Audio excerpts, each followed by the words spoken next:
1, 2. People up the top or up the back, can you hear me okay?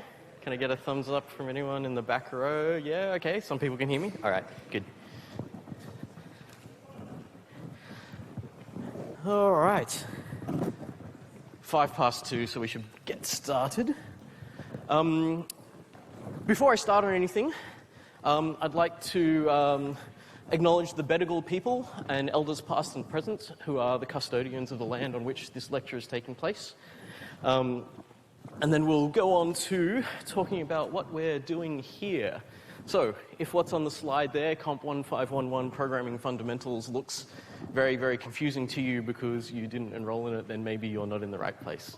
But otherwise, everyone can use the timetable by now. I guess we're in our third term, so we're probably there. Thank you, everyone, for braving the weather to get here today. I mean, it's often very, very hard when you're in a storm like it is outside for the last couple of days to come to lectures, especially when you know they're being recorded. So thank you, everyone, for coming out here today. It's very interesting being in this particular theatre, though. Is anyone here... Actually, before we get started, who here is a computing student, like enrolled in a CSE degree, like data science or computer science, software engineering, that kind of thing? So we've got... Okay, so we're looking at about a 50-50 kind of thing here, and that's pretty cool. If anyone's heard of CSE Review, it's a show that kind of goes on this stage, and it's really quite funny being in here for a lecture when I'm used to this place being a performance theatre instead. So it's pretty funny. Alrighty, let's go into what we're actually going to be talking about today. So, as we go through it, you'll get a good idea about my lecture structure. It has a few things that are always going to be the same. I'm always going to talk about what we're going to talk about, and then we'll go in. We usually have 2 hours in each session, and we'll always have a 5-minute break in the middle of the 2 hours because, I don't think that human concentration should be needed to concentrate fully for 2 hours in a row, and also it's not very nice for me to have to talk for a full 2 hours in a row. So the first thing we're going to do is a few little introductions. Obviously, I'll introduce myself once I get into that. We're going to talk about UNSW and programming. I'm thinking that most people here have already got a decent gist of how UNSW works because we are in the third term of the year, unless there are people who haven't done classes in the first 2 terms and are just getting going. But we'll talk a little bit about it anyway because, actually, hands up who here is in first year? Okay, cool. All right, so a lot of stuff I'm going to say is going to be relevant then anyway because I'm going to talk a little bit about how UNSW works and things like that, but it's not too much. And as you'll come to understand after a while, you'll get my take on things rather than just the official UNSW line on how everything works. But before we really get going into the content of the course, I'm going to show you how it works. And the thing that all students always want is like, how do I get the marks to pass the course? And it's like, okay, I'll give you the marks breakdown and the structure and how we're teaching it and things like that. But also how to get help and how we're going to actually go about learning about programming. Second hour today, I'm going to do a little bit of talking about what computers are. We're going to do a little bit about the history of computers as well, because I think it's sort of interesting to know where these things came from. Don't worry, I know a lot of people will often get bored by stuff like that, but we'll do it pretty quickly and just have a look at it. But we're going to have our first look at the C programming language, which is the thing we're going to be using this term to teach you about programming. And working in Linux, which is a particular operating system, I'll talk more about this in a sec, which we use here at the School of Computer Science to run things because it's often a more industrially relevant operating system than some of the other ones that we use. But also, just to be nice, I'm going to run Windows the whole session on my laptop here, and I'll show you how we log into CSC systems from a normal laptop. So if you're using Windows or Apple OS, wait, it's not called Apple OS, OS X and stuff like that, they'll be totally fine, they'll work. I can always tell because I can just sort of look, and I can just look at the brands on the backs of all the laptops that are facing me, so I can get an easy demographic on what computers everyone's using. Okay, so first up, who is teaching you The photo there is probably more for the people on the web stream than the people are here because like they don't actually get to see my face. So there's my face up there, but there's also my face right here. So my name's Mark. I am your lecturer for this course, and I will be running the overall structure of the course. But I think you're really going to have more contact with the tutors than you are with me. There is an email address there for me. I do also have a personal email address, but I won't be answering any emails about the course on the personal email address. I'll only be answering emails about the course on this particular course address. This is because it's myself and the subject administrator and a couple of other people in the teaching staff can read that email. So you're actually much better, like you're going to get a response from that email much better than you are from me. Because you think about it, so we've got, I think somewhere around 600 people enrolled in this course, and there's just little old me. So if every single one of you at the end of this lecture decided, hey, I'm going to send Mark an email just to say hi and thank him for starting to teach us this term, then my email inbox will immediately explode, and I'll go into a panic, and I will miss most of those emails and not be able to reply to them. Whereas if you do have trouble and you need to email that, you can also do that. So that's... I don't really need to say much more about me. But there are the tutors there are too many tutors for me to be able to mention them all in person, so you're going to meet them this week. Actually, who's already met their tutors this week? A bunch of people already have, right? Because I think we're about 30-40% of the tutes are before the lectures. So the thing that I want to say about that is that would have been awkward this week, because usually the way we like to run things is you see me first and then you see your tutor afterwards. So you get all the official from me, like, okay, this is how the course works and everything. But unfortunately, timing and timetables, especially for this many people, it's just not possible. So we're going to have some beforehand. So those of you who had your tute and lab already this week will have learnt stuff from your tutor first and then me second. But now that we're rolling into term, we're going to continue with the idea that I will teach something and then the content that I teach will be in the tutorial for the week after. And so you'll be into a kind of a sync there and it should be okay. The course webpage is on WebCMS, which is a system that we use particularly in computer science. You can get to this webpage from many different places. So there's a link from the computer science school you can get there. There's a link from Moodle where you can get there. You can copy this link as well. All of my lecture slides are always going to be available. Hang on. All of my lecture slides are always going to be available on the course website. So I was about to say, so you can always get this link, but you can't because if you're already there, you've already got that link. But hopefully people have found the course website by now and you can get all the lecture slides from there if you need. There's also a course forum. If you haven't received an email about the course forum, it's on a system called ED. Please look for it. But if you haven't received an email, you can obviously contact that email address and say, I haven't gotten an invite to the course forum. It's under a system called ED. So it's just, we're not using all of the capabilities of ED. You can run an entire course out of ED, but what we're really using it for is just a discussion forum, a place for us to post little announcements and things like that. And it's got a few little nice tools where you can actually write code in your questions and things. So it's not a bad place to get help. So I always like to do this for students when we're starting off at UNSW. Oh, I apologize. The meme's actually about the second bit about what I'm talking about. So actually, I'll talk about the second bit first because everyone's looking at the meme right now. Programming, and the way I like to think about what programming is it's us talking to computers. So if I was to say, talk to my laptop there and say, hey, laptop, make me a program that adds up a bunch of numbers and does some useful stuff with it and spits out an answer for me so it's nice and easy. What do you think that my computer will do when I say that to it? Same thing all you just did, nothing. So the issue that we get is I can talk to my computer like that. I can tell it to do stuff. And under very, very specific circumstances, we're working on things like Siri and Alexa and all that kind of stuff. You could actually talk to a computer and get a response out of it. But most of the time, we can't. So most of the time, our computer's not necessarily going to do something for us if we just say something to it like that. So what we need to do is we need to find a language that both us and the computer understand.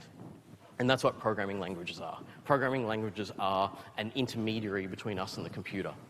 So they have some human words in it so that we can get a grasp on it. They have some things where we can understand. And they have structure that we can understand, but they also have highly, highly formal structure so that the computer can understand. Because the computer's not really very good at dealing with things like contextual thinking, or if I was to use a particular turn of speech which is like culturally relevant to, say, people in Australia, the computer, there's no reason why the computer would understand that. So the computer's going to be super, super formal about things, but we're going to learn how to talk to the computer in a way that it will understand. And then on top of that, that's just the basic kind of understanding between us and the computer. We're going to learn how to solve problems. So this is a big thing about computing. It's a big thing about engineering in general. And really, computing is a field that's under engineering. It's also computer science. There's a lot of stuff that we do where we're just thinking about interesting theoretical problems and stuff like that as well. But really, a lot of what we're doing with programming is we're taking an idea of something that we want to have happen, and we're trying to get our computer to solve that problem. So instead of, for example, saying, how do I add two numbers together, and saying, well, if you have 2 and 2, then the answer is going to be 4. We don't really want to give the computer the answer 4. What we're going to teach the computer is the process for combining the numbers together. So what we're going to learn is not necessarily the answers, but the process, which is a really good way to work with things because it means that you don't have the solutions to things, but you potentially have the solutions to everything, which is the way we like to approach programming. So I want to talk about studying at university, especially because I think at least 2/3 of the audience put up their hands. Sorry, audience. I'm just making it off like I'm a performer here because this is a stage. At some point I'm going to end up climbing up on that, but let's not do that in the first lecture. We get this crossover. Oh, actually, let's go beyond the whole idea of first year. Who is here from, who finished high school last year? All right. Okay, we've got the same number of people. Okay, so now that you're out of prison, sorry. Sometimes I say what I think rather than what I'm supposed to say. I find high school is very, very structured. You know, it's very, very specific and it's structured and it's very... you don't have a choice. You just got to follow exactly what's happening all the time. University's not really like that. You've probably noticed that by now. You're now in complete control of your education, which is both a blessing and a curse. You have all the choice that you want. The problem is you have all the choice that you want. So one of the funniest things about studying at university is like, okay, a great deal of people in this room have picked, say, I'm just going to guess computer science, software engineering, data science. I can't remember what all the programs are that will start here in 1511, right? Or we get people who have picked something completely different, and we're here to corrupt you to the dark side and convince you to transfer to a computing degree. But the thing is, straight out of high school, you just chose something. And I don't know how many different degrees UNSW offers, but we've probably got like a few thousand or something like that. And what we get is a situation where you're in control, but there's nearly too much information for you to be able to deal with it. You could throw a rock, you could stand outside there and throw a rock in any direction, and you will hit a completely different field of study with some of the best experts in the world that you can learn from in that field of study, which means you do have the freedom to change if you want. The downside of having the freedom to change is you have the responsibility to deal with your own decisions. So I'm not necessarily going to be able to see who is here and who isn't here in the lectures for the rest of this term. I don't know whether you're turning up or not. I don't know whether you decided that alcohol is more important than academia for this term, and so that's going to be your focus in life. I do understand. I was also a student as well. And if that happens, I won't necessarily do anything about it other than at the very end go, oh, wonder why that student did that badly in the exam. Oh, well, I guess they're going to have to come back again next year or something like that, right? So it's not up to me. In high school, if something like that happens, your teacher's going to come up to you after like 2 days that you're not there and say, hey, where have you been? What's happening? Like you haven't had any sick notes or anything like that, so what's going on? Whereas at university, you're in control. And you being in control means it's going to be your choices about what you do. So what I'm sort of driving at there is you can choose how much you're going to put into this course. You can choose how much you're going to get out of this course. It's really up to you. I will keep presenting the material regardless of how many people are here, although if it gets down to 2 or 3 people, it's probably not going to be quite a formal lecture by then. But yeah, it'll be up to you to decide, and you can do whatever you want with it, which means you can choose to reject a great deal of what I say, and that's fine. If you can figure out a way to do things that you want to do, that's also going to work for you. If you can find a way to learn here at university that suits you, you're actually open to do that. So it's pretty good. All right, let's go on. I should go into some of the details of this particular course. So this is a programming fundamentals course. One of the things that we start off with in this course is no assumption that you have done any programming before. So we're going to teach people from scratch. We're teaching the language called C. C is a very historically relevant language. I think people started working on C, I don't think it was the 1960s, but I think it was the 1970s. And it's just continued in this sort of iterative development of improvement right up until today. So people are still updating this language. The other thing that's interesting about it is that I would say at least more than half of the programming languages that are currently in existence are based on C. So they're written with C as a basis. Actually, anyone here, hands up if you've done any computer programming before? So, yeah, okay, so there's a fair number of people who have.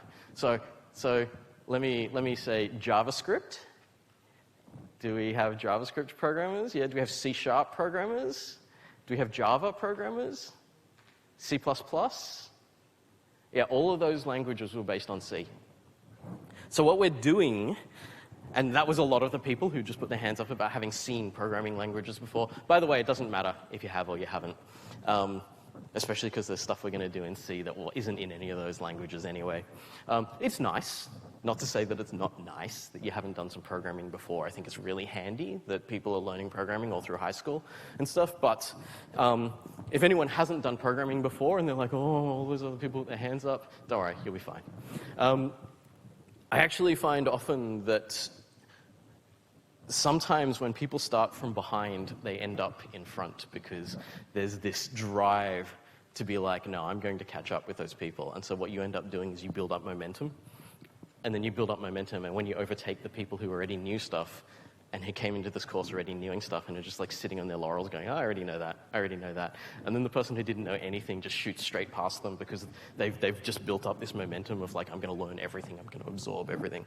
So I don't really take into account prior knowledge for how well people are going to do things.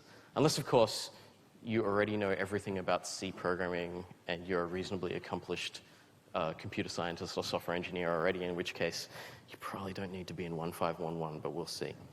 Anyway, the course itself, we are going to teach the C language, but we're also going to teach a bit more than that because, being able to use the language is not the same as being able to understand how to solve problems. So we're going to talk about how we use techniques to get around certain things and how we use different techniques to be able to solve any problem that we might come across.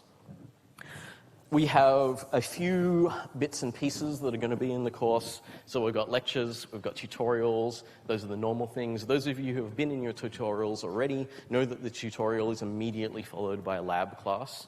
So we have a combination of things like what you're doing at the moment, which is a kind of a passive learning thing, where most of what you're going to do today is just sit there and listen. Like some of you are taking notes, some of you are following on the lecture slides on your laptops. You can do that if you want to. It's just like someone's watching YouTube somewhere in here. I don't know. And so that's the passive thing. Tutorials are a bit more active. You can actually ask questions in your tutorials. Not that you can't ask questions here, but you can ask more questions in your tutorials because there's only like 25 people in a tutorial for one teacher. The lab classes are very, very active.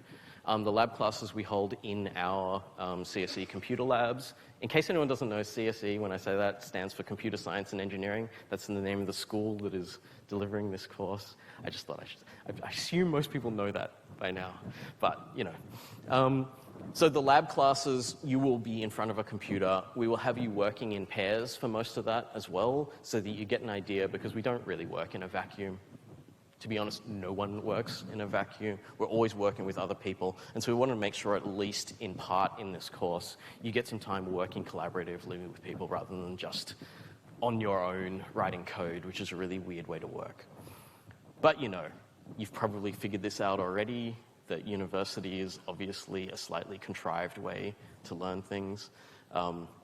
In terms of really getting in and learning something, watching someone like me standing in front of you and talking at you and stuff is probably not the most effective way of doing things, but it's one of the only ways that we can get consistent information out to, I think, 600 people at once. I think we're around 600 at the moment. So we use it. We use it because we have to, but we also make sure we use other things like the labs. We also have individual assessments, and they come in the form of weekly tests and assignments. Actually, I've got slides for all of these, so I'm just going to mention them now, and then I'll go through and show you the details. We also have help sessions. So in this kind of hierarchy of how close you can get to a teacher, the help session's the closest, where you can go along to a help session, the tutors will go around and do one-on-ones with people. And so you can be writing code, and you can say, my code does not work. I have no understanding of why my code doesn't work. I can't decipher why this problem's here. You can go along to one of the help sessions. You can show a tutor and say, look, my code doesn't work. And the tutor can say, let's look through it. We'll read it together. We'll show you what's going on, and then you can get some help. That's not the kind of thing that you're going to be able to get from the lectures. So that's why we teach in these different kind of levels of how much contact you have with an actual human. I'm an actual human too, anyway. We do a little bit of live streaming as well. This will most likely be happening at the times when you need it the most, which is around assignment deadlines and stuff like that. We'll do some live streaming. You can just hop on and you can just throw questions at me, and I will write code to answer your questions. So you can be like, hey, Mark, can you write enough code so that we can pass the assignment? And I'll be like, yeah, sure. But no, I won't do that. But we'll get close. We'll get close. Okay. So the lectures, in case you didn't already know, I'm going to assume that everyone who's in here already knows that there's at least one lecture on Wednesday from 2 to 4 p.m. because you're sitting here right now. The other one is tomorrow morning from 9 to 11 a.m. So we're really very nearly just basically have back-to-back lectures because we finish at 4 p.m. We start at 9 a.m. the next day. But that's going to be the 4 hours of content you're going to get from me every week, and you get 3 hours of content from your tutor and in the labs as well. If you have a question, I have no problems with you signaling me. Like, just throw up your hand or something if you want to know more about what I'm talking about. You want me to pause and go back over something, that kind of thing. That's totally fine. I may not answer you straight away, but I might just finish what I'm saying, but I'll come to you. So it's okay if you do need to know something.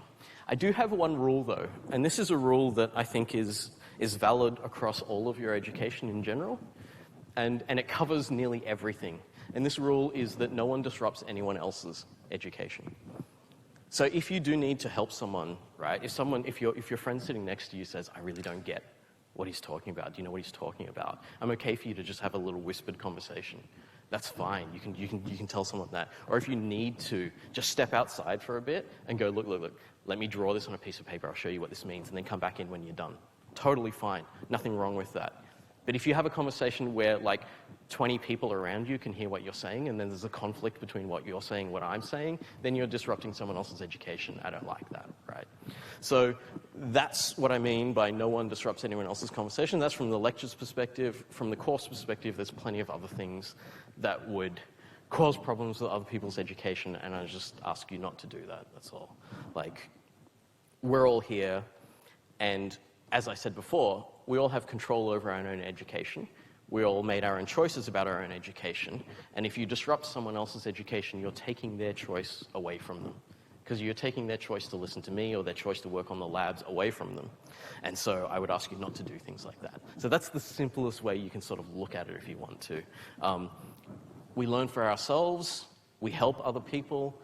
But if we ever don't help other people, or we ever do things that make it harder for someone else to truly learn something, then that's an issue that we don't want to have. Okay, so what are we going to be talking about in the lectures? It's mostly going to be the theory of the content. So I'm going to be saying, okay, here's a concept. This is how we build this concept up out of its parts, and this is how we use it. We're also going to be doing some demonstrations. I will actually be doing some today, so I'll actually be writing some code in front of you. And I will, nearly all the time when I say the theory of something, I will try to do the practicality of it as well, usually in the same lecture, although some things take longer than that, so they're going to extend it over multiple lectures, that kind of thing. We're also going to talk about, every time that we do something, we're not just going to talk about concept and demonstration. We're going to talk about how and why it exists and how and why we might use it. Lecture slides will always be available from the course website. They will be available before each of the lectures as well, so if you want to, you can scan the lecture slides before we start. It's obviously not necessary to do that because I'm going to talk about the slides as we do it. There will also be lecture recordings. The course website will have links to that. The course Moodle also has links to that. Anyone who's looking for the lecture recordings already, they're not up yet, so the entire section of the website that has the lecture recordings on it doesn't usually appear until after the first recording, so that probably won't appear until sometime this evening when this recording is processed. So I was about to say for those of you in the web stream, but if you're in the web stream, then that site's already up, because you can't see this on the web stream until that goes up, so I don't really need to say anything there. Okay, tutorials, you'll have 1 hour with a tutor in your class. Each of your tutorial lab combos is run by 2 people, so you've got a tutor as well as a laboratory demonstrator. The lab demonstrators won't always be in the tutorials, but a lot of them will be.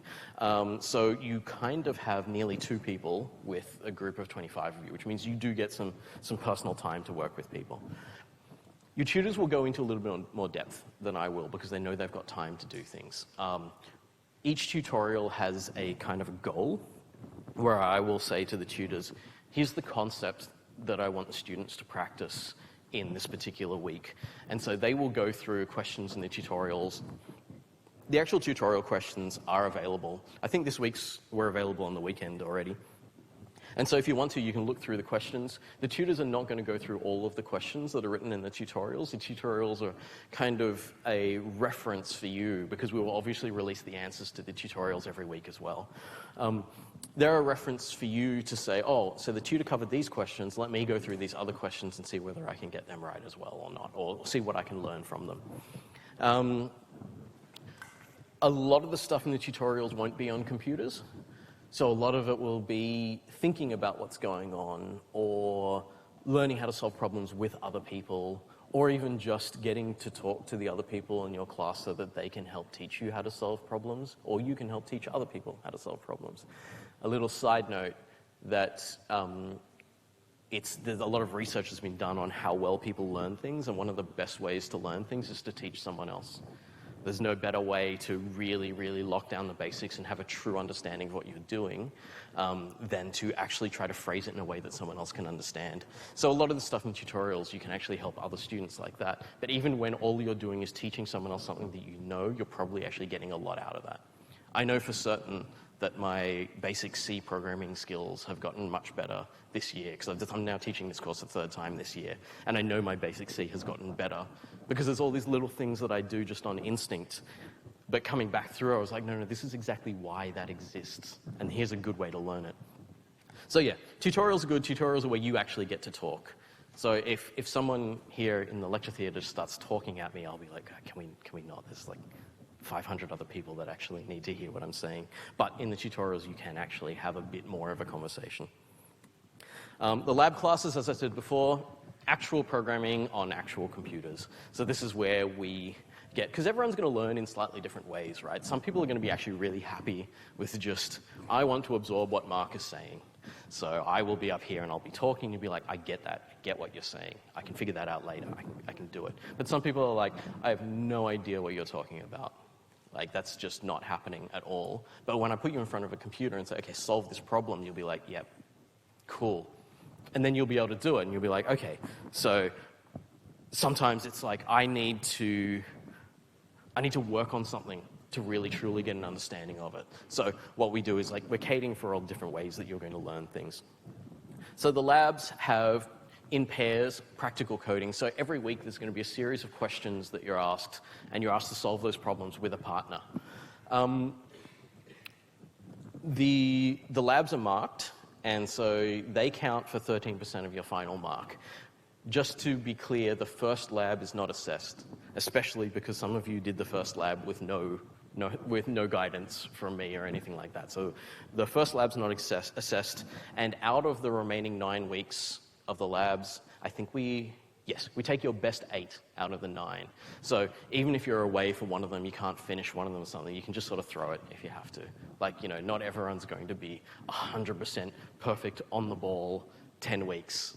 Like, I don't know, your average human, I don't think, has 10 weeks worth of absolute concentration that they can just deliver in 10 weeks. So if you need to throw one, you're like, I'm not really sure about that thing. I'll go back to it and I'm studying for the exam or something, but for now I don't have time. You can do that. There are challenge exercises in the labs. You probably haven't seen any of the challenge exercises yet, but sometimes we put exercises in those labs for anyone who's interested in having a bit of a push. So going at something which is super, super difficult. And so we will have something like that, and you can earn bonus marks from that, but you can get full marks in the labs without ever touching a single challenge exercise. That includes not even doing one of the labs. So you do like 8 out of the 10 labs, and you'll still be able to get full marks. The challenges, I'm just going to say, the challenges are not worth. Like, if you're going to measure marks versus time, and what you're looking for is marks, the challenges are not worth doing. If you're looking to learn something really interesting and to go beyond and just kind of push what you might know, then the challenges are worth doing. So we have some questions in there that are like not even what we would consider people should do with programming. They're structured things that we've said, okay, now try doing this basically with your hands tied behind your back and see if you can still program like this. So they're about logical thinking and stuff like that. And just like, can you take what we've taught you and just push it to its nth degree? Not just use it the way we said you should use it, but can you use it in a really weird and wacky way? That's where our challenge exercises are. And so if you're interested, they may be a fun thing to do. Don't get too caught up in them. I think the stereotype that we get sometimes is the student that gets an HD in COMP1511 and fails all the other subjects they were doing. That may not be the best idea. I mean, I think it's the best idea, but it may not be the best idea for you, right? There are other subjects that you also want to pass to get through your degree. Okay, weekly programming tests. So the weekly tests, you have 1 hour per week, and this is not scheduled. You can do this yourself. This is under exam conditions, but you're administering your own exam, so this is up to you to do. And the thing that I always get is like, I say, hey, just do it under your own exam, and then people submit answers that are like from like websites online, or even worse, I got a whole bunch of people submitting answers from the sample solutions from previous years because we recycled some of the questions, and it was just like, yeah, I don't think you're getting anything out of that. Like, the whole purpose of these weekly tests is not for you to try to boost your mark in the course. It's there for you to figure out where you're up to. So if you do it and you do the exact 1 hour of the weekly test without looking at anything else, and you see what you can and can't answer, then you'll know exactly where you're sitting in the course. So if you're getting all of the questions right in the weekly test, then you'll be like, sweet, I'm on track, I understand everything. But if you're getting some of them wrong, you know what you need to study more, or you know what you might want to ask someone about when you go in for a help session or something like that. So these weekly tests are there for you to figure out where you're up to and track your current progress. They're a feedback mechanism. So I would encourage everyone not to treat this as something that you earn marks for, because you actually get the majority of the marks for it just for doing it, not for getting anything right. Just doing it, you'll get at least half the marks. But doing it diligently and then understanding where you're up to is worth way more marks to you later on in the exam, because it'll tell you what you need to study and where you're going. Assignments, we have 2 assignments. Each assignment is worth 13% of the total marks of the course. I'll have a slide later on where I actually break down how this all adds up. These are individual, so as you might know from other assignments at university, you're going to work on this alone, not with other people, right? So it's different from the labs. These are probably more, I would say this is potentially, like the labs or the assignments are potentially the closest thing we get to how you would work as a professional software engineer or something. I guess software engineer is mostly the job title that everyone will be looking at, because even if you're doing computer science, the job title is usually software engineer. When we're doing the assignments, you get longer, so we're going to give you 3 weeks for each assignment. First one will appear at the end of week 3 and will be due at the end of week 6. Second one will appear at the end of week 7 and will be due at the end of week 10. So these are larger projects which you'll be asked to do a series of tasks in them.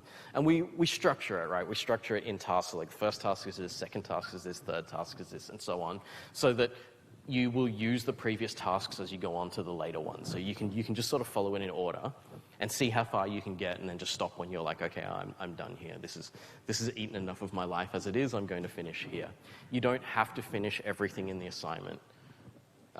If you want to get 100 in this course, then yes, go ahead and do everything in the assignment. But I mean, I don't know. I never got 100 in a single course when I was at uni, and I think that the majority of the population who are happily employed as software engineers and things like that also never got 100 in any of their courses, and they were pretty happy with how they did. So again, education being your choice here, you choose how far you want to go. I know plenty of people who are like, I'm going to go about as far as 50, and that's as far as I'm going. And you do get to make that choice if you want to. I'd advise if you're eyeballing 50 as the mark you need for this subject, you probably want to go a little bit higher just in case you like slip up in the exam and just answer something wrong by accident. But, you know, so what I'm saying is, like, we'll have stages in the assignment. So it's like stage 1 through to 5 or something like that. I don't expect more than, say, 10% of the class to do stage 5, right? So it's not something where you have to go all the way through and do everything. Question?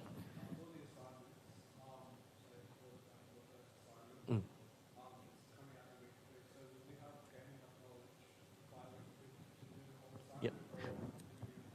Yeah. Okay. Yeah. The question for everyone, just so everyone can hear it, the question was, since the assignment's going to be released in week 3, will we actually have enough knowledge from the lectures and things like that to be able to do the assignment by week 6? You will be able to start the assignment in week 3. We will teach some stuff in week 4 about the assignment, but after the end of week 4, you won't need anything else that we teach in weeks 5 and 6 to finish the assignment. So basically, assignment 1 will test weeks 1 through to 4, and assignment 2 will test weeks 1 through to 8. Yeah. Actually, no, it's right, yeah, 1 through to 8, yeah. Because there's stuff in week 9, but the stuff in week 9 isn't even in the second assignment. Like, we use it a bit, but you don't need to know about it. Yeah, you can if you want to, especially if you want to be patient about this. The first lecture after the assignment release will always have me for an hour just saying, okay, this is the assignment. I explain it in person instead of only having it on paper. Because the assignment specs actually can be quite big. Like, we write them like we would write a software specification, which is like, okay, this little thing has to do exactly this. This other thing has to do exactly this. And if we have examples for the things that stuff should do, then each one of those stages is a page worth of text. And so we're going to throw a 10-page document at you. And there's no real expectation that you can just magically decipher a 10-page document and then hammer out code immediately to make it work. So if you wait until the first lecture, I'll explain the basics of it and the overall idea of it before we really get into working on it. Yeah. I mean, if you're super keen, you can start the assignment the second it comes out. I mean, that is actually a reasonable suggestion for a lot of people. Like, even the first lecture where I explain the assignment, it's better if you've at least skimmed through the document before I do that. So, I mean, I'm never going to tell you not to start things early, because it's, in general, helps you more the more time you spend on things. But, yeah, I assume that's enough of an answer to the question. Cool. All right. Help sessions. I spoke a little bit about help sessions anyway. The calendar for the help sessions I don't think is up on the course website yet. Anyone want to check for me? It's not yet. Okay, cool. have nearly been finished being organized, but basically they're going to be at times that dodge important things like the lectures, obviously. So then there's never going to be a help session on the same time as a lecture. But there will be times where you can go to a lab and there'll be a group of tutors in the lab sort of circulating around. They have a little system where you log in and you say, hello, this is my student ID. This is the problem that I have at the moment. And the tutors will come around and say, oh, you have this problem with this thing. Come over. Someone else in the class also has that same problem. We'll sit down together. We'll have a chat about it. And we'll see if we can get you through these problems. Sometimes the problem is my code's broken and I don't know what to do it, in which case the tutor will probably just come around to you and say, okay, show me the code. We'll talk over it and stuff. So this is where if you're feeling like, yeah, not getting enough information in the lectures, not being able to get through the labs and stuff like that, help sessions are pretty good for that, because you can be like, look, rather than just me absorbing information from Mark and the tutors in the course, I need to actually actively seek information or something, and the help sessions are really good for that. They'll be up soon. I'm pretty sure we don't run the help sessions in week 1 anyway, because I don't think you need help on the administration of how the course runs and stuff, which is most of what the first week is. Live streaming, I have a YouTube live channel where I do stuff for things like this. I'll let you know when that's going to happen, because occasionally I think that I can do this as a weekly thing, but if I take too much time out of my schedule to do live streaming, that means that I don't put as much time into doing things like, say, writing the assignments properly and stuff like that. So it's probably more important that I do that. But I know that there are points, there are like pinch points in the sessions, and it's going to be the due dates of the assignments, basically, because that's when there's the most work for you to do, and so that's when we'll try to give you the most help. So most likely, the help sessions will appear in the time of your greatest need. So I'm thinking probably week 5 and 6 and 9 and 10, maybe. We'll see how we go. It's not super planned out, that bit, but I'm just going to react to need with those. The exam. So the exam is a practical exam. So it's held entirely within our labs on the computers themselves. This is a programming course, so at no point do we ever expect you to be able to write computer programs on paper. I mean, I expect you to occasionally use paper to get better understanding about your programs by doing things like writing diagrams and stuff like that so that you have an understanding. But for us to examine whether you can program or not, we will give you the tools that you need to program. So a lot of the stuff that we're going to use to create programs and to edit programs and to test whether they work, they're all going to be available to you in the exam, and so you can use them to create the code that we need.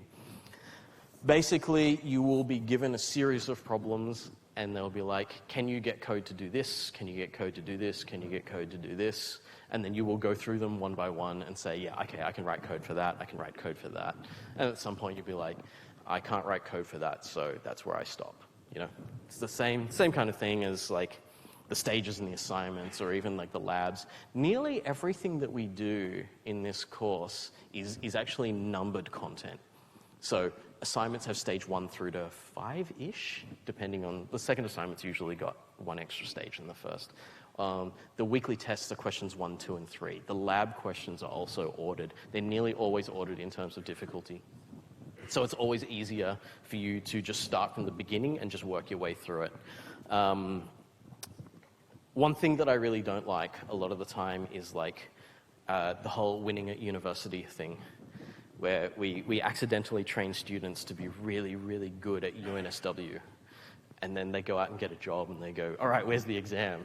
And it's like, there's no exam here. We need you to make industry relevant code, right? So what I always don't like is like, if you have to understand the meta of the exam, like, do people get it when I say the word meta? Who here plays computer games? Okay, all right, not as many as I'd hoped. Oh well. But when we say meta in computer games, it's like the prevailing strategy of how to win at things, and it's usually meta only works for a small amount of time until someone else finds a different meta to beat it. And so the idea of getting really, really good at exams is like a meta. It will last you exactly, or not exactly. For some of you, it'll last you 3 years. For some of you, it'll last you, say, 7 or 8 years. By the way, uni's more fun if you underload a bit, and then you actually get higher marks, but I didn't tell you that. Yeah. Anyway, so the exam is like, it's a structured thing where you just follow it step by step, and you get as far as you can get, and then you say, all right, I'm done here, and you go, all right, we finish up. But what we'll test in the exam is just your ability to understand how C as a programming language works and your ability to use it to solve problems. So you will be tested not just on the language itself, but we will give you things that require you to think up creative solutions to things, then translate them into C and make them work. Total assessment breakdown looks like this. Lab totals 13%, weekly tests 7%, each assignment is 13%, the exams 54%. So I should let everyone know in advance that the questions in the exam are nearly identical to the questions in the weekly tests and the labs. Sometimes we even go back and forth. Like one term we'll take a question out of the exam, or we'll put it in the labs because we think it's useful to do it with some discussion. Or we'll take, we always have one lab at the end of the year where we throw in one or two of the exam questions just to show you exactly what they're like. So the trick's always going to be, getting a good mark in the lab's pretty easy because you've always got a partner and you can discuss things, and you're sitting there with Google in front of you, so you can literally look up the answers if you need to. I mean, it's not as useful. It's definitely not as useful as working through. You may have cost yourself an opportunity to learn something by Googling it. But I'm never going to say don't look things up if you don't understand them. Like, the internet is there as a resource for you. The difference between doing those same questions in the lab and doing those same questions in the exam is, in the exam you don't get any help. In the exam we have to test how good you are without a lab partner sitting next to you, without Google telling you different techniques or solutions to the problems and stuff like that, and then we can get a really, really accurate idea of how much you've picked up from the course. To pass the course, obviously you have to get 50 or more as your marks. This is a pretty standard thing at university. We do control the course so that the majority of people are going to get 50 or more. The next 2 points don't make a lot of sense right now, but will make sense to you in about 2 months' time. So there's 2 particular techniques that we are teaching C-wise that you need to be able to use, and they are both arrays and linked lists. This is going to happen most of the time when I talk about things, right? If I say something that has no meaning to you, it doesn't have to have a meaning to you yet. So these things, arrays and linked lists, they're ways that we use to organize our data. Don't worry about it. I'll teach you all about it as we go along. There's also a supplementary exam.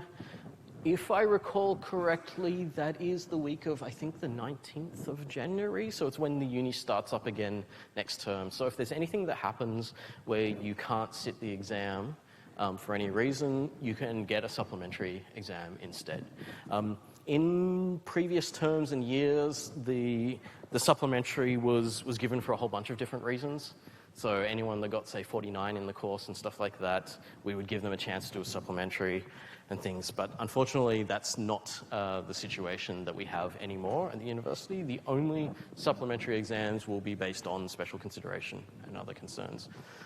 Having said that, if you just get really sick on the day of the exam, you can get special consideration if you can't make it to the exam, and then you can do the supplementary.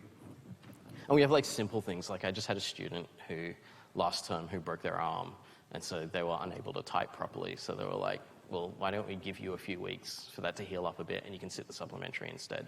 So we're okay with things like that, you know, like you don't have to sit in the exam and kind of kill yourself with like running a fever and a headache and stuff like that just to get the exam done. Like that kind of thing is an acceptable excuse.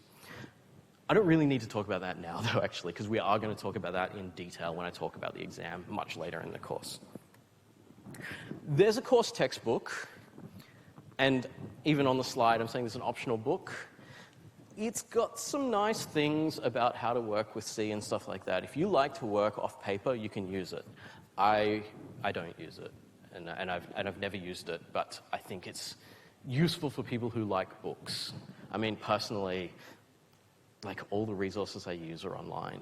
So if I need to look something up, I'm more likely to Google it than I am to actually go look in a book and read it. But this one's okay. If you're a book kind of person, then go for it. It is in no way necessary for the course.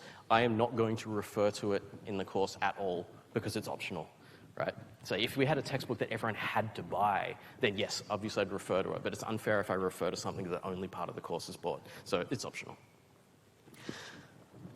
Okay, let's talk a little bit about code of conduct. So the way that we would like people to act while doing this course. Again, really the one rule is always going to come back. Don't hinder anyone else's learning. And this includes things like actually, no, I'll talk about that. I've got more slides for that later. But in terms of respectful behavior, we're talking about not just here in class and in the labs and the tutorials, but I'm pretty sure there's a Facebook group somewhere for COMP1511. I know there is. I've got spies in there. But I just want everyone to be respectful of everyone else, right? So there's a lot of people here. We all come from different backgrounds. We all have different levels of understanding of computing at this point. We all have different ways that we want to live our lives and things like that. All of that's fine. There are no problems with anyone wanting to learn this course in any way they want to. The only thing that's wrong is people judging other people for the way they want to live their life and stuff. Like, there's nothing about your lifestyle or your attitudes, or actually, no, attitudes do make sense, but there's nothing about your lifestyle or your background or anything like that that changes your capability to learn programming, right? And so it's not relevant. I would prefer if no one is doing any kind of harassment or anything like that to other people based on things that have nothing to do with this course. Actually, even harassing people based on things that are within this course is not cool either. So if someone gets really low marks in the assignment and you go, oh, that's really funny, I'm just going to tell everyone that they screwed up. And it's like, that's not cool, right? So again, that's the kind of thing that's really, really going to hinder someone else's learning, because if you demoralize someone to the point where they don't want to do computing anymore, then you've just taken away someone's learning opportunity. So it's all going to go back to that same rule. Don't hurt anyone else's learning. Things will be okay. The other thing is also, I would like everyone to have a full respect for privacy of other people, so you don't touch other people's computers. You know, I think it's always funny. Someone walks out of the lab to go to the bathroom, and so you post on their Facebook that they're an idiot or something like that. And it's just like, yes, but no. Not on our computers, not here, and not when people are trying to do assessments on the computers. So if people are poking in other people's code and stuff like that, that is an issue with code of conduct, and this is an issue we'll take up. Continuing on to that, plagiarism. So this is something we do have to talk about, because it always happens. There's always a percentage of people who reach a point where they feel like the only way they're going to pass this course is if they use someone else's code. Can I suggest to everyone here, there will always be a point where you reach a point of desperation. You hit a point of desperation, right? So you hit a point where you go, I'm not going to get this in on time, and I don't understand it. And you may have crossed many boundaries to get there. You may have been like, I don't get what's going on in the lectures. I don't get what's going on in the labs. I am lost. I am done. You know, and this is something that happens to all of us. Right, this happens all the time in other things we do. If you hit that point, please email us first. Before emailing your friend saying, can I look at the code for the assignment, just email us. And you can just say to us, look, I'm about to cheat. I've run out of options. I'm about to cheat. And we can give you a reply along the lines of, how about we give you an extra day or two on the assignment, come in and meet one of us here at this time and we'll talk about it. I would very, very much prefer to receive an email from a student saying, I know it's due tomorrow. I'm not going to get it done by tomorrow. Can I just talk to you about this and can I get some advice? And I would be like, yeah, sure. Myself or your tutor or someone will sit down with you for a little bit, or even just say, come to this help session. And someone will see you at this help session, and we'll talk to you about it. And if we can't get to you in time, we'll just give you an extension until the time we can talk to you. And then maybe we can get you to passing the course without cheating, rather than failing the course entirely because you use someone else's stuff. We have very, very sophisticated ways of finding out whether you're using other people's code as well. So, I mean, like, there's always someone that thinks they're smarter than me. And it's like, oh, no, he'll never find this out. It'll be fine. We got this covered. And it's like, no, it doesn't work. Yeah. So we have some very, very intelligent people working on ways to test your code to figure out whether other people also use it and stuff like that. So just come talk to us, yeah? If you need the help, come talk to us. The other thing about it is the more that you use other people's work, so we had, like I was saying before, the weekly test, we had examples of people who were just taking some past answers, because you can Google them. I can Google them as well. I just can't stop them because there's so many of them out there. If you just copy-paste all those answers in, yes, technically it looks like you're going to get full marks, but it doesn't help you. The 7% you get in the weekly tests is going to end up meaning way, way more than 7% marks lost in the exam later, because the exam's worth a whole lot more. And if you just have a decent idea of what you're doing because you've done the work, the exam will go much better, and I guarantee, well, we structured it this way, I guarantee the marks will be higher if you do the work than if you don't. Okay, there are significant levels of working with other people that are acceptable. So, we're going to get together with other people, we're going to talk about this assignment, we're going to talk about where we're going, what we're up to, we're going to talk about, how did you solve this problem? It's like, oh, I looped through this thing and then I changed these values and I made it work like this. And it's like, oh, that's really cool. And then you go home and you do it yourself. You don't then go, oh, can I see the code you used to do that? And then you copy it exactly. And then, and then you didn't learn anything from it, right? But if you have to also solve the problem and structure it yourself, then it works. The internet has heaps and heaps of stuff. Has anyone ever heard of a website called Stack Overflow? Yeah, okay, so heaps of people have heard of this already. This is really cool. It's basically a question and answer website for programming. So if you want to, you can Google stuff from Stack Overflow and see what other people are doing. The funniest thing about Googling stuff from Stack Overflow is you can get a whole bunch of solutions that you don't understand, because it's a whole bunch of professional programmers trying to basically measure themselves off against other people about how nifty they can make their code, rather than how clear they can make their code in an educational environment. So just be careful with it. Sometimes you're going to get good answers. Sometimes you're going to get answers that will just cause you more problems, because they're so complicated, they're so hard to understand. But anyway, if you do need to use something like that, or you just say, look, I looked this up and I learned from it and I used it and I've included it here, then you credit it. Right? You're using someone else's work to learn from, so you credit it. We want to give respect to the people who are teaching us, so you can credit it. You don't have to credit me, by the way, because I'm going to show you a whole bunch of algorithms here, which are just part of what you're learning. You can use that without needing to say, oh, Mark taught us how to do this technique, and then Mark taught us how to do this technique. And it's like, strangely enough, I'm going to teach you how to do every single technique that's used in the assignment, so you don't need to credit me. But if you take something from external to the course, then we do ask you to credit them. Obviously, the assignments, there's no collaboration, so it's not like the labs where you'll be working together on your code. So when we get submissions in the labs and we get two people handing in exactly the same code, that's expected. We're expecting you to sometimes even work on one person's computer where the other person's just giving advice while the other person codes, and then you both submit the same file. Totally fine. Assignments, obviously not so. Yeah, I guess I don't need to go through all of this stuff here, but the best case you can get if we find that you and someone else have worked on the same code is that we'll just give you 0 for that assignment. So that's the best situation. The worst situation, especially if you've been involved with any other kind of plagiarism at UNSW before, we may ask you to leave the university.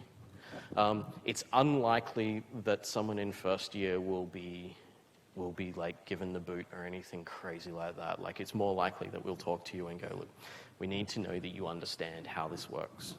We need to know that you understand this is how we're going to do things here. We're going to have enough integrity to do our own individual work. The worst thing I think about plagiarism in general is that does anyone know how much money someone pays for a course like this? I know it's in the thousands of dollars. Right? I don't know exactly, and it depends on whether you're Australian citizen supported by the government to study, or whether you're an international student and things like that. But I know the minimum is in the thousands of dollars. And if you're going to cheat on things, all you're doing is cheating yourself out of money. So if you would like to cheat on the course and fail the course, I would prefer, if you want to, I can give you my bank details. You can withdraw now, but just pay me the money straight out, and then that'll be great. That's. I don't really mean that. You get fired for saying that. No, I don't mean that at all. But I mean, like, it's a ludicrous thing to pay all this money for something and then not use it. You know. So the work here is a resource for you to learn something. So I suggest try to take that. I'm going to skip to a break because we're already at 3:05. I'll show you this little app. I'm not actually going to run the app, but you can look at this little app called Lightbot. It's really funny because this is actually something to teach children about programming. And it's actually really interesting, because if you haven't done any programming before, it might be fun to look at, because it's this little robot that just has to walk around and turn lights on as it walks around. And you get the robot to do things by giving it a set of instructions and then pressing play, and the robot will do those instructions. So it's a really interesting way of looking at how we would write an algorithm, which is a sequence of steps to do stuff, and how we could get a computer to basically blindly follow that algorithm and get it working. Anyway, we'll take a 5-minute break. We'll be back at 3:10. I think there is someone here to give a message to the students. Is it? Yep. Cool. So we'll have someone giving you a message, but we've got 5 minutes. I will come back at 3:10. I'll just click this at the end. Just grab this at the end. Yeah, sure. Did you want to talk? Yeah, sure. Who's doing the talking? I'll be doing the talking. Yeah. Should be doing it. Thanks so much.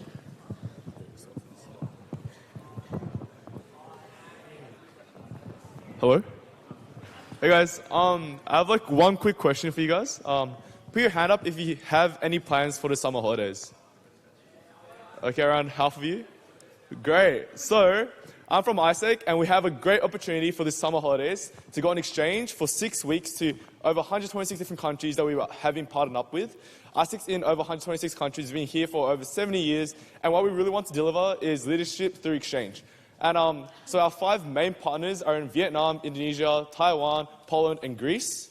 And what you can do is really develop yourself through leadership, as well as collaborate with people from all around the world, so you get to learn different languages as well. So the logistics of the actual exchange is only $950 for the whole 6 weeks, and that will help with accommodation and food, and all the logistics, including airport pickup and your contact with the hosting university. And also, we'll help you with buying your flight tickets and everything else. And also, what's really great about like the actual exchanges is we really work in close partnership with the United Nations to achieve one of the 17 Sustainable Development Goals. So our main projects are focused on quality education, which is goal number 4, and also goal number 8, which is economic growth. And for the goal number 4, what you will do is work with children from primary school to middle school and teach them about English and about globalization, and give them more exposure to the real world, because some of these kids have been in their home country and don't really know about the world that much as we do, because we're so fortunate to be in Australia.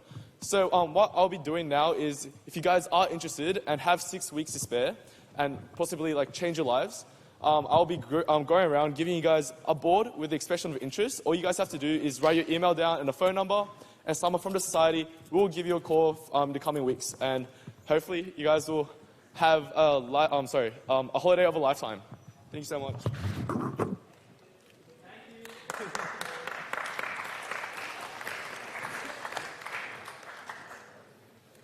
Friend of mine did that when I was at uni. Ended up helping run with them. One of my colleagues was through that. Oh, yeah.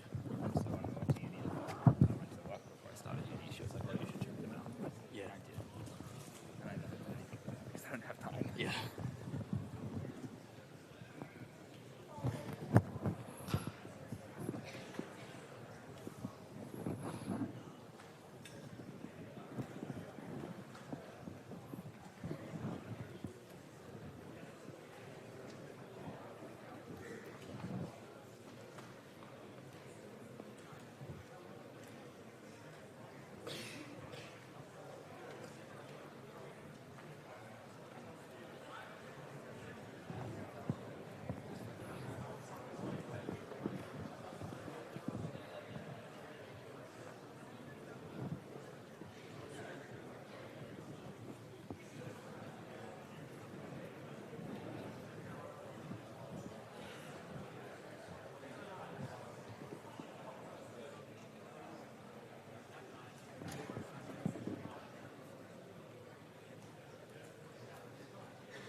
No worries.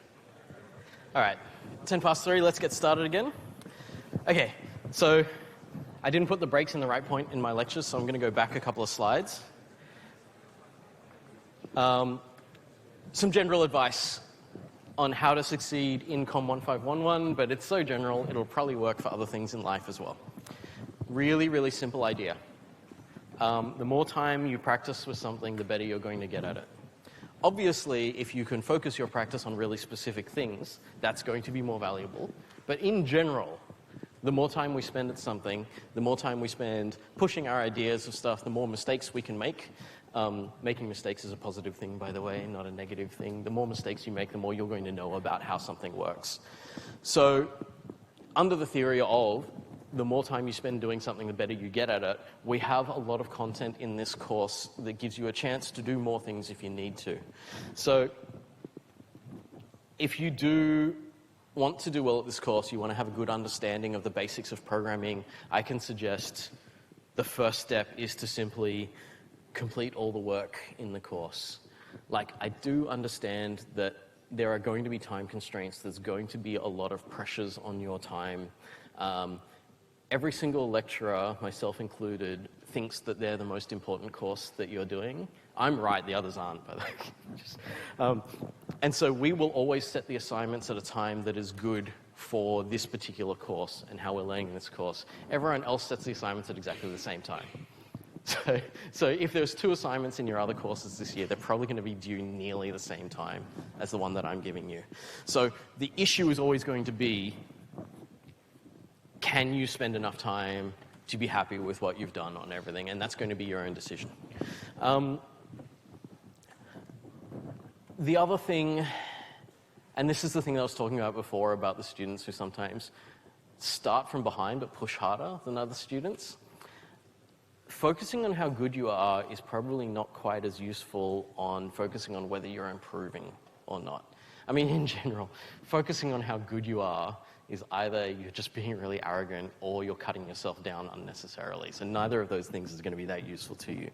But focusing on what you're learning, what you know now that you didn't know last week, for example, or like you're all into term 3 at university. You've all just done probably 5 or 6 subjects up to this point. You've probably got way more new skills and things like that that you didn't have when you turned up at UNSW. Thinking about where you were, where you are now, where you want to be next, focusing on the movement of improvement is going to be much more useful to you than saying, all right, I've now done programming, because there's no such thing. I haven't done programming yet either. There's no way to really finish it. So just learning more, getting better at it, that's a better focus. So I just like to throw this one up. Although I kind of gave it away because I've skipped past this slide a few times. Unlearn what you have learned. There's a lot of us who have, really, really kind of specific structures in our head from the ways that we've learned things before, the things that we've done before. Especially if you've come straight out of high school, there's a whole lot of stuff in high school which is like, okay, do this, just do exactly what we say, study like hell for the HSC, do the HSC, realize that 3 months later it's not actually worth anything anymore. But this is the same thing about all the exams here. We have this system for teaching people, and it's just like endemic, right? It's all across the world and everything like that, which puts you into these highly, highly structured environments, which are not anything like what you might do as a professional software engineer. So always bear that in mind, right? There's always going to be a difference between earning marks in a course and earning knowledge in something that you can then use later to build up your skills and things. So what I hope everyone reaches when they go through this course or other courses or just going through university in general is get to a point where you can teach yourself. So it doesn't really matter what you know or what you knew before. It matters what you can know. If you do need any more information, the course website's nearly always going to be the first place because the course website links to nearly everything else. If you want interactive information, course forum's really good. Course forum's not only good for yourself to get an answer to a question, it's actually really handy because nearly every question you can ask that's on the course forum is something that someone else would have thought of asking at some point anyway. And it's really nice to have the answers already up there from your previous questions. You can go back over my lectures if you need. I mean, I'm not sure today is going to be that useful to go back over, but when I go over stuff that's really, really technical, you might want to go back over it at half speed, or you might want to go back over it at a time where you can pause, rewind, and go, what does he actually mean by that? And then go forward, look at me doing the code, go back to the theory, that kind of thing. So the recordings will be really handy like that. If you do need to talk to someone in person, help sessions are really good. I don't have anything planned after in either of the 2 lectures during the week. So if you want to, we can just hang out in the foyer afterwards and people can ask me questions. So if you've got things you need to know, you can do that. Any serious issues that you have, anything that needs to be dealt with, again, that email address, CS1511, so that goes to me and the subject admins, and then we can help you with any problems there. There's also the engineering student office, which is just up campus a little bit that way on level 1 in the J17 building.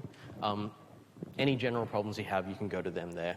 CSE has a help desk webpage that has some information and things like that, but I think more often than not, the thing that you're going to want to do is contact your tutor. So nearly everyone here will have received an email from their tutor already. I don't know if everyone has, but most of the tutors are either emailing you or telling you what their email address is in your first tutorial. So they're a really, really good first person to contact because they don't have that many people they're looking after.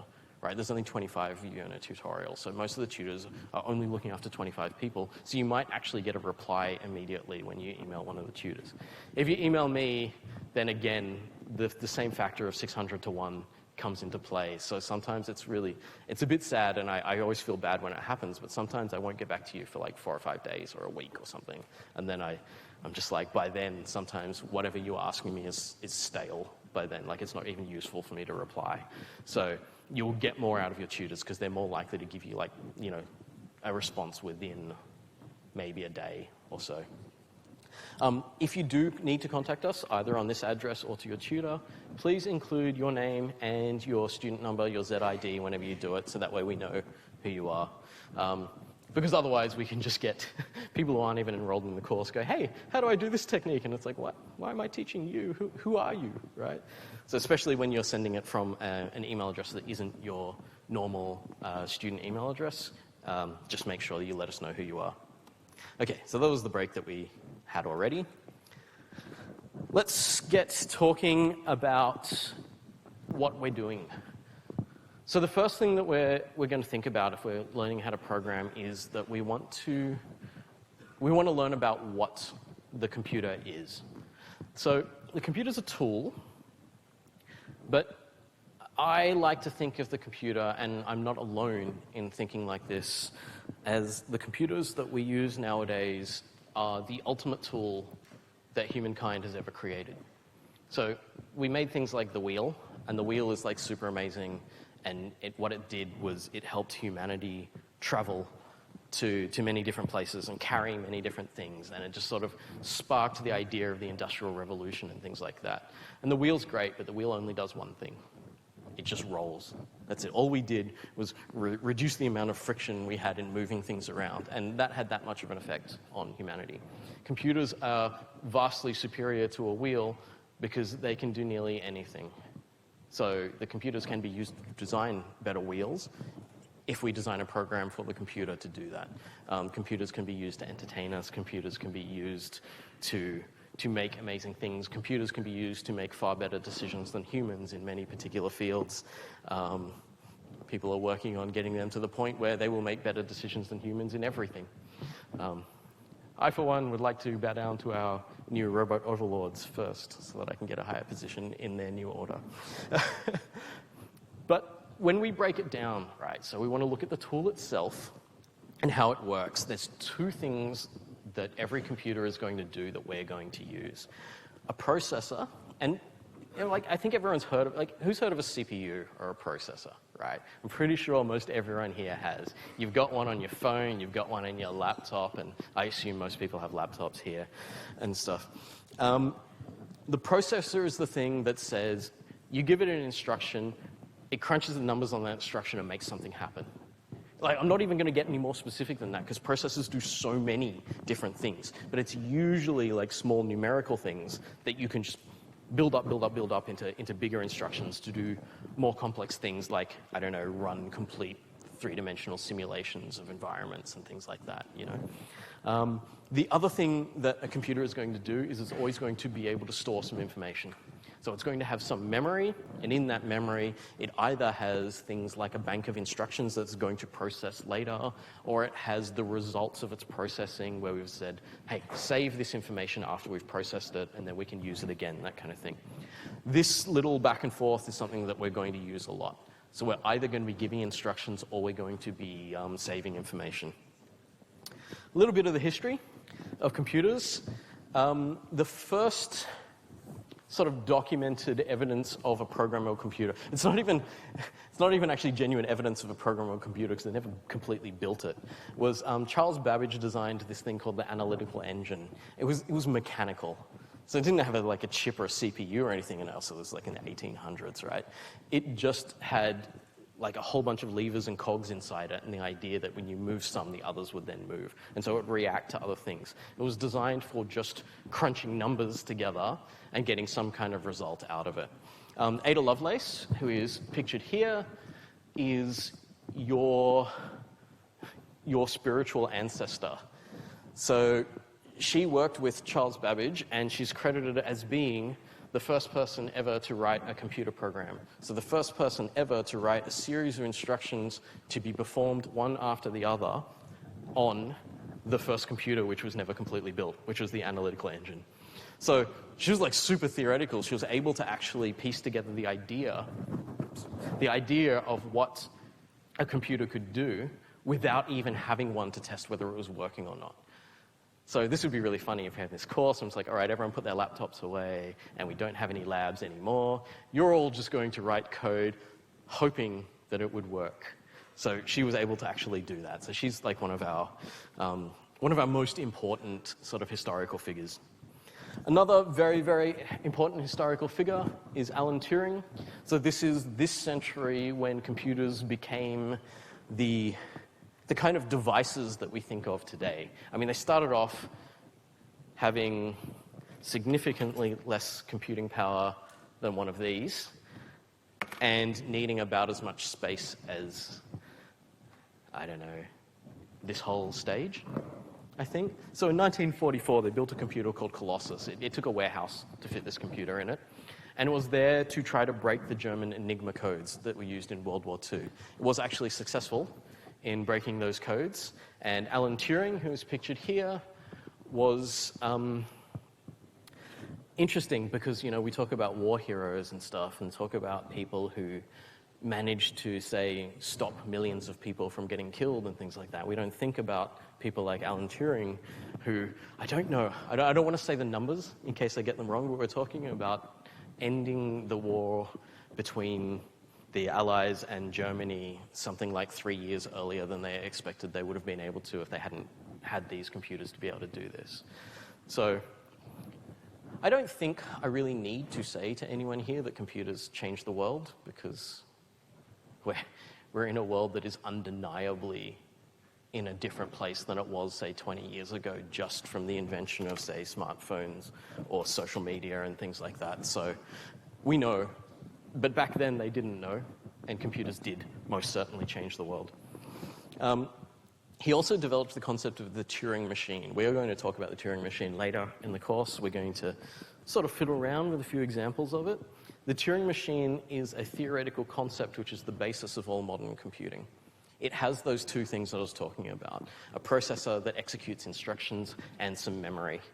And the funny thing about it is, if you take a Turing machine concept and you build it out of a piece of paper and some rollers to like move the piece of paper back and forth, it actually has all of the capabilities of a modern computer.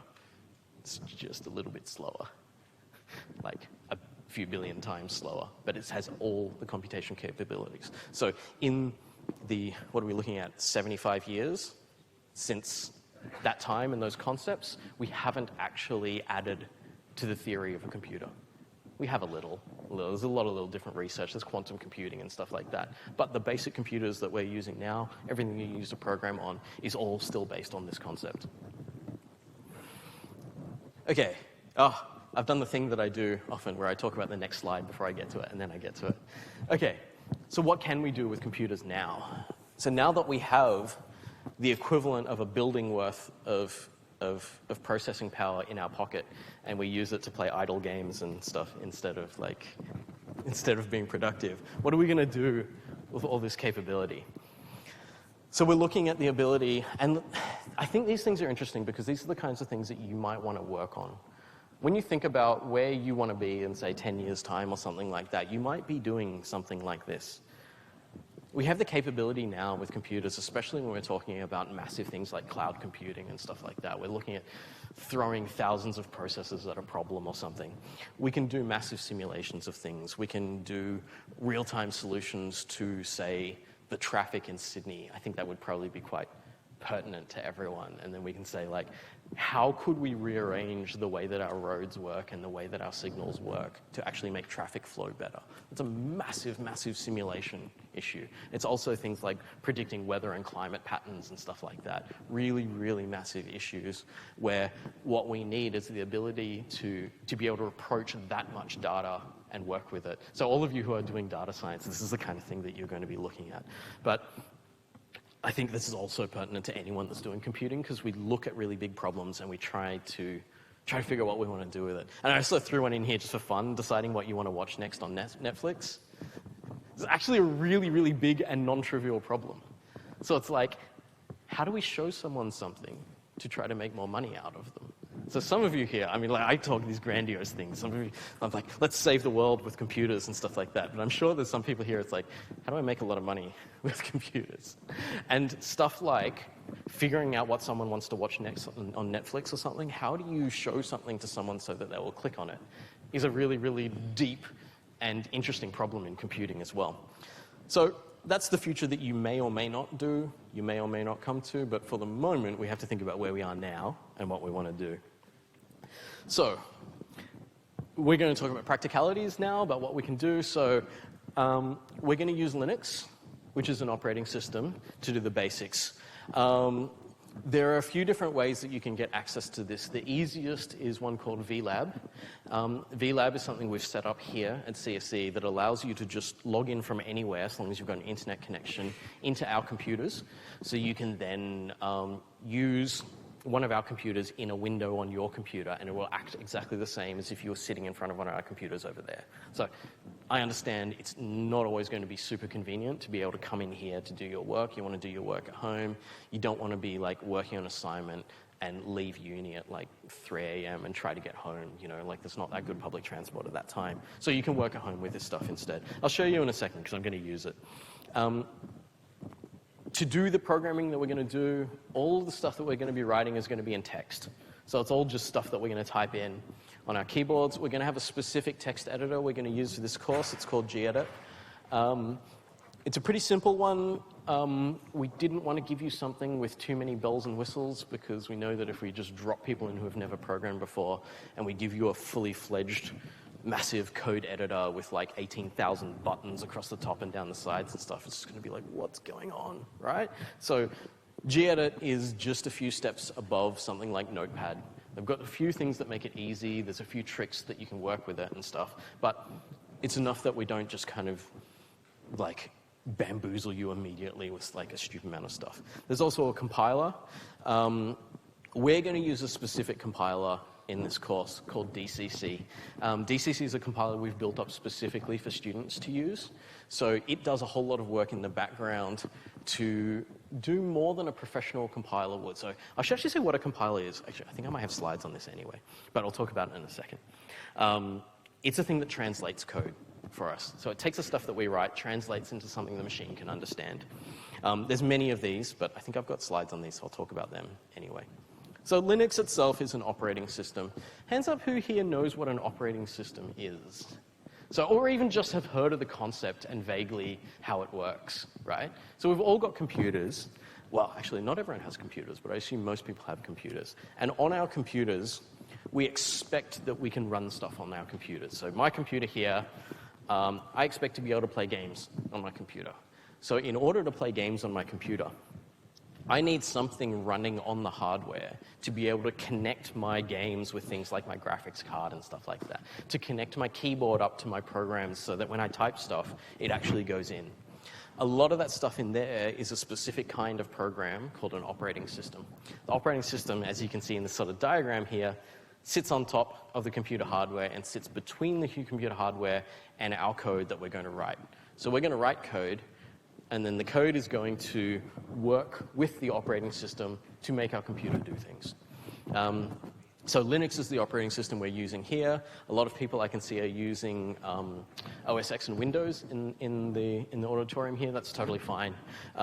We'll give you access to Linux via things like VLab. We use Linux a lot because Linux is like, when we think of what operating systems we use for industrial purposes, it's more often Linux than it is the Apple or Microsoft options. I mean, the funny thing about your OS X on Apple is your OS X is actually built on top of Linux anyway. So it's just Linux with bells and whistles attached. So we're going to use Linux because most of the time in professional situations, Linux is more configurable than the other operating systems. So we can rebuild Linux into something that works for our particular companies and stuff like that. So it's good for you to see it and at least have a basic working knowledge of it. So some of the stuff that we're going to use in Linux is going to be like very text driven. So you're going to start to learn how to navigate through your computer using text commands rather than clicking on things all the time. I think now's not a bad time for me to open VLab.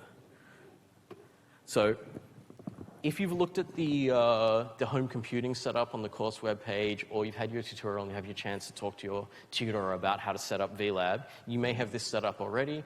If not, there's resources for it and you can look into it. But I'm just going to use it now to show you. So I'm opening this up and connecting. And if anyone's been to the computers in CSC, the computer labs, you'll know that I've just connected now and I'm actually looking at something that looks exactly the same as the login screen on one of those computers.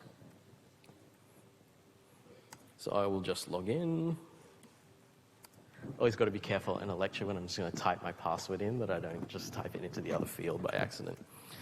Okay, VLab when it starts up may not look exactly like this for everyone. So one of the first things that we do, and you are going to do this in your labs and tutes as well, I'm going to run setup 1511. Oh, 1511 setup, yeah. Thank you.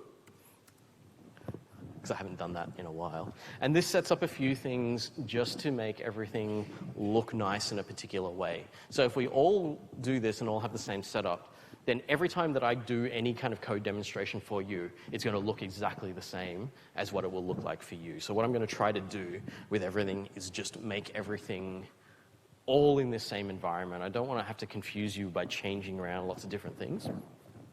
So when I'm in this environment, instead of having like, a window full of folders and stuff like that I look at, everything's actually in text. So let me just go back to the slides. So there's some commands that we can put in here.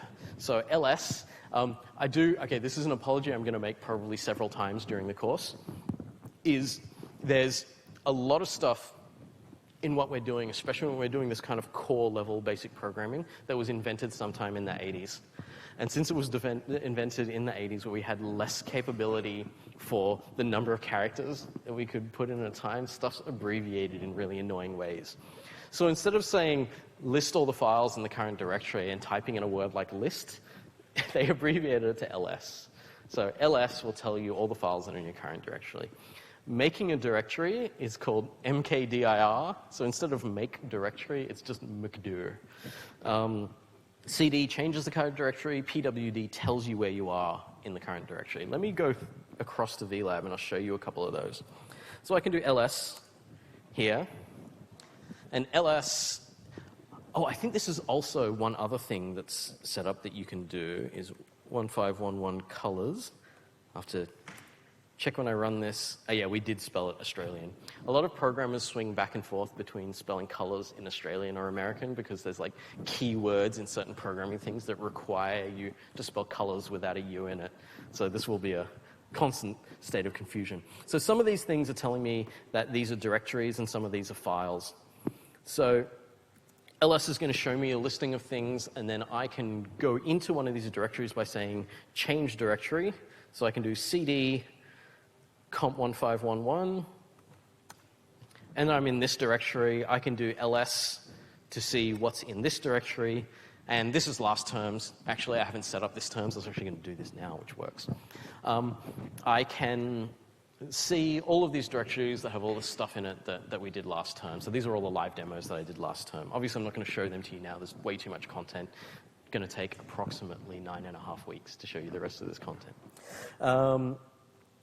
So if I want to, I can go back, and this is one thing, like dot dot is actually the directory above. So these are the things that you're going to learn as you slowly get around this. So dot dot goes back up, and you can kind of see here, because it's showing me where I am all the time. So it's showing me which folder I'm in as I move up and down. PWD is something that we can also do to ask it where we are at any point in time. For you, instead of having something like my name there, obviously you're not going to be in my home directory. If you are, that's very impressive, by the way. And we can talk about getting into the computer security group if you can get into my home directory, but please don't. But you can also see where you are in general. You won't often need that one as much because you can usually see it here, but it's nice sometimes to know. The other stuff before my name there is just sort of the infrastructure and the hierarchy at CSE of things. Yours won't look exactly the same as mine. Don't worry about that stuff too much. So long as you can see where your ZID is, you know where your home directory is. So if I want to make a new home directory for use for this term, I'm going to, let me go back to the slides. So I've shown you CD, LS, and PW. I'm going to make a directory. So mkdir, and I'm going to call it COMP1511 19T3 because that's the time that we are now. And if I do ls now, I'm going to be able to see that there, COMP1511 19T3. I'll probably rename that one to 19T2 at some point. If I want to go into that, I can say cd COMP1511 T3. I can do an ls there, and the ls returns nothing because I haven't created any files in there yet. So that's just some of the basics. Don't worry if it's not entirely clicking yet. This is something that we'll get to with practice. So this is one of the main points that we're going to be using the point of entry into the systems we're going to be using is here. This is how we're going to look at files and stuff, and we'll look at opening and stuff like that in a moment. Okay, so that's some of the stuff about using a terminal. We also have our basic text editor, gedit. I don't think there's actually an official pronunciation of that, so I just kind of go back and forth. I'll show you that in a second, but I'll show you that when we actually write something. We also have DCC, so a compiler, as I was starting to explain to you before. We're using C, which is a programming language that allows us to write commands to our computer. Our computer is actually more familiar at different languages than something like C. C has a little bit too much of human usage in it for the computer. So what we do is we actually use the compiler, which is a translator.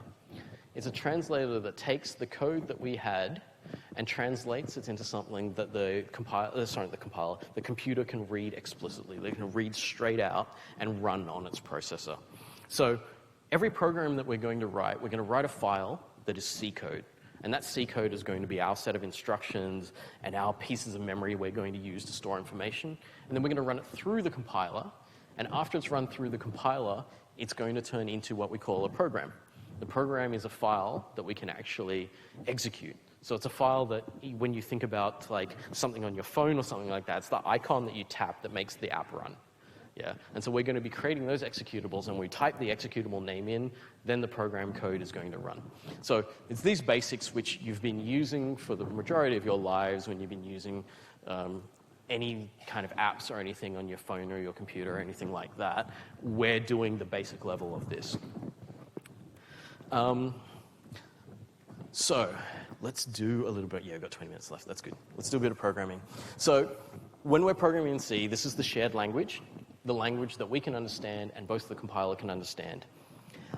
The thing that we're going to need to know about C, and this is like, okay, Did anyone here have an English teacher in high school who would basically not talk to you if your grammar wasn't perfect? Does anyone have one of those teachers who's just like, nah, there's a full stop missing at the end of that line. I am refusing to read the entire sentence. It does not exist to me. Anyone have a teacher like that? Okay, the quality of teaching English has gotten better since I was in high school. But our computers are going to act like that. They're not intelligent enough to say, you made this mistake, I'm going to help and just correct it for you and understand you even when you said it wrong. Computer's going to be super, super specific and super formal about things. So that's something that we're going to learn pretty quickly, is that the majority of the code we write is going to be wrong. Especially because we only need to write it right once at the very end. We're going to write like 8 wrong versions of our code until the first one that starts working and be like, okay, that's cool. So that's one thing that we're going to do with C. Actually, I think that's not even what's on this slide, but I just wanted to talk about it. Yeah. I've said this before already, that heaps of the current programming languages are based on C, so it's a good place for us to learn. So here is your first C program.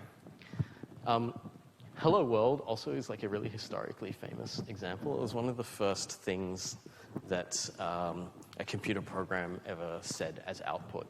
So I think back then they only had 8 characters, so it was like HELOWRLD or something like that. I can't remember exactly what it was. But yeah, so here's something, and I just wrote it recently.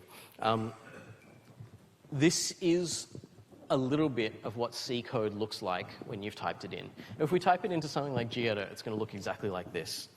What we're going to do now is we're going to break down the parts of this, and I'm going to show you what each of these different things mean. So, first thing is comments. These double slashes before the code make the code not run on the compiler, in a sense. So the compiler is going to ignore this code, so anything that we put in with these double slashes is for the humans. And I want you to get into this idea now that it's a rough guesstimate here, but only half of the code that we write is actually for the computer. Because the other half of the code is for humans. It's for ourselves or for other people we're working with so that we can actually understand the code. Code in itself is not an easy thing to understand. If you learn any other language, like nearly anyone can learn to speak a language, right? Learning to speak code is slightly different because it's not a natural or evolved way for humans to communicate. We have to wrap our head around this in a weird way. So what we do is we try to put as much help in it as we can. So this is for yourself in 6 months' time when you go back to look over the code, or this is for anyone else you're working with, your lab partner or something like that, to say, okay, this is what my intention was for this program. So mine is like, this is a demo program showing output. It was written by me and was written in June. I think, yeah, because I wrote another version of this in January, but I guess I must have changed it in June. So to make a comment, we put 2 slashes in front of a line, and that means the compiler will ignore that line. If we want to ignore a large section of code, we use a slash and a star, and then everything in between that will be comments. So let me start by opening gedit. And I can do that by typing in gedit, and that will open the editor like that. I want to go one better than that, though, because I don't just want to open the editor. I would like to open the editor and have it create a file for me. So I'm just going to call it demo. Actually, I'm going to be better than that. I'll call it hello world, because that's what this program actually does. And it's going to be .c. .c is the extension, the standard extension for C programs. So nearly everything that you write is going to have a .c on the end. The other thing I'm going to do is put an and on the end of this. The and allows my gedit window to continue running, and this terminal to continue running. So when I just typed in gedit, this terminal would freeze while the gedit window ran. But if I put an and on the end, I can use both of them. So that separates them both, so they're both running at the same time. Otherwise, only one of them runs. So this will be the standard way that we start any file. Gedit, the file name, and the and. This same command can be used to reopen the file. So this is gedit. It's pretty simple. Basic text editor, nothing too special in it. So demo program,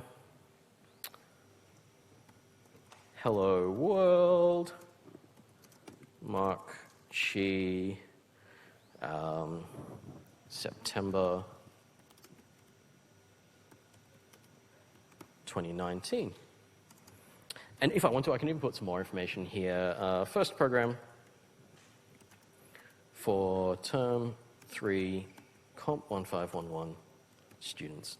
So the nice thing is if someone else opens this file and they're like, what was Mark doing with his hello world?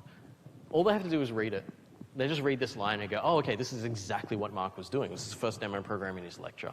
So that way, if that was what they were looking for, they can go, all right, we read more of this file. But if it's not what someone's looking for, they can just close the file and look somewhere else for other code. All right, so there's our comments. The next thing is include. Include is a special thing for our compiler. If you want to, at this point, you could nearly just be like, all right, we're just going to ignore this and we're just going to assume it's what it is. But I should tell you what it does, at least, so that while you're, for the most part, for the first couple of weeks, you're really just going to copy-paste this line and use it again and again. But what it's going to do is going to include stuff from other parts of C. So C has a lot of capabilities, and what we're doing here is we're including another file that you don't even see. This file isn't in your directories or anything like that. But it has the capability to do what we call standard input and output. Standard input and output is our ability to type things in to our program and the ability for our program to type things back out to us. So without this standard input output, it's really hard for us to know what our program is doing. So most of the time, our programs are going to be just like spitting out text to us, saying, okay, this happened, and then this happened, and here's the result of the calculation you asked me to do, that kind of thing. So we're going to include this standard input-output library that we're going to use. We're going to use it over and over again. Don't worry too much about this. Not important just yet. We're going to focus on getting code working first, and we'll talk about how to include other things later on in the course.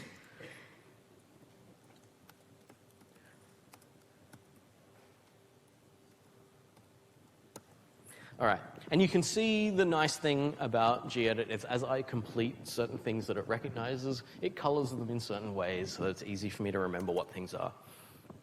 Okay, standard input-output looks like that. The next thing is the thing called the main function. A function is a section of code with line by line by line by line a series of instructions that we've asked the computer to carry out for us. So one thing about C is it will always have what's known as the main function. The main function is this thing, and it's broken up into this thing, these different pieces on the first line. Int is the output. That's something that's going to be given back to us when this function finishes, but we don't really have to worry about that too much just yet. Again, when we're getting started, this is something that we're really just going to copy-paste until we get a deeper understanding of exactly how these things work, which you will. Thinking about week 4-ish, I think we're going to go into like using these in different ways. So this line is going to look exactly the same in all of your code for the first couple of weeks while we focus on learning about the instructions that happen inside it. But to give you an idea about how this works, when we run our program, it will start where it says int main void here. So this is like the name of the function. This is what it gives back, and this is what it takes in. So for the moment, I haven't told you what an int is. I haven't told you what a void is. So don't worry about them yet. I will explain them tomorrow morning, actually, some of those. All this is something that says, here's the entry point and where we start reading the instructions and start actually working on them. So we have some instructions here. Printf, hello world, /n thing, quotes and stuff, and semicolons. You will grow to love and hate semicolons. You will love them because they tell you exactly when an instruction you've written has finished. You will grow to hate them when you forget to put them in your code somewhere, and then an error appears somewhere else entirely in your code because it doesn't know where the instruction in particular finished. We'll talk about errors and finding out errors and how to deal with them later as well. So let's put our int main void. Just to make sure, is this big enough for everyone? Like the people upstairs as well, and the people at the back? Can we read this clearly? Can I get a thumbs up? Yep. Okay, so we've got people in the back row saying they can read this. Okay. Wait, was that a thumbs down? You can't read it clearly? Too small? Okay.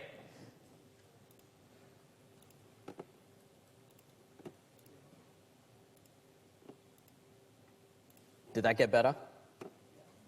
Okay, cool. The brackets that I've got here, what we call the curly brackets say that here is a section of stuff. And this section of stuff is to be treated all as one block of things.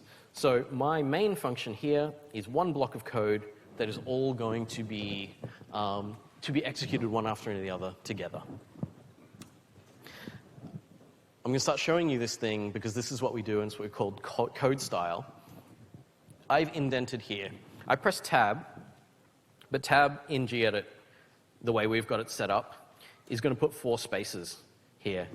The 4 spaces inwards reminds us, it's not even necessary for the computer, but it reminds us as humans what's inside these curly brackets and what's outside these curly brackets. So anything else I would type here would be at this level of indentation, and anything that I type that's supposed to be inside these brackets would be typed at this level of indentation. And you can see gedit's helping me by keeping my indentation in there. This, again, is the kind of thing where we just write stuff for our own understanding, and so that we make less mistakes when we're reading and writing our code. So the stuff that was inside the main function is between the curly brackets, printf.